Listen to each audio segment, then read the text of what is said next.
TNPSC மூலம் அரசு காலி பணியிடங்களை நிரப்புவதில் முறைகேடு நடைபெறுவதாக சீமான் குற்றம் சாட்டியுள்ளார்.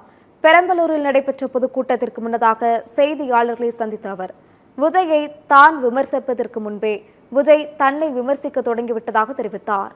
50 ஆண்டு கால அரசியல் சித்தாந்தத்தை மற்றொரு மாற்று சித்தாந்தத்தால் மட்டுமே வீழ்த்த முடியுமே தவிர சினிமாவால் வீழ்த்த முடியாது என்றார்.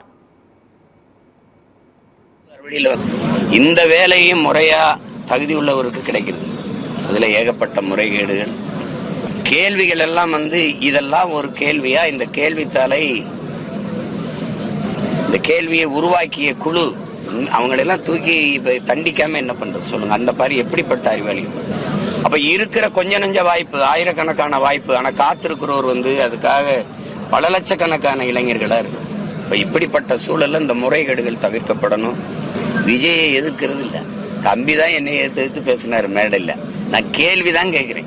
அண்ணன் கேட்கிற கேள்விக்கு பதில் சொன்னோம். பிஜேபி உன் கொள்கை எதிரினா பண மதிப்பிழப்பை நீ ஆதரிச்சே ஆதரிக்கல. பிஜேபி உங்க கொள்கை எதிரினா காங்கிரஸ் உங்க கொள்கை நண்பனான்னு கேட்டா ஆமாவா இல்லையான்னு தான் சொல்லணும். எதற்கு எங்களை எதிர்க்கிறீர்கள்? அது இல்ல கேள்வி, அதெல்லாம் பதில்.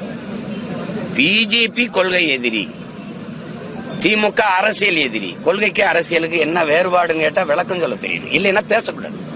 முன்னாடி நீங்க வந்திருக்கவன் நல்லவனா கெட்டவனான்னு பாக்காதீங்க, உண்மையானவனான்னு பாருங்கன்னு நீங்க அவ்வளவு பேருக்கு முன்னாடி பேசுறீங்க. கெட்டவன் எப்படி உண்மையா இருப்பான்னு கேள்வி கேட்டா நீங்க பதில் சொல்ல தெரியும்.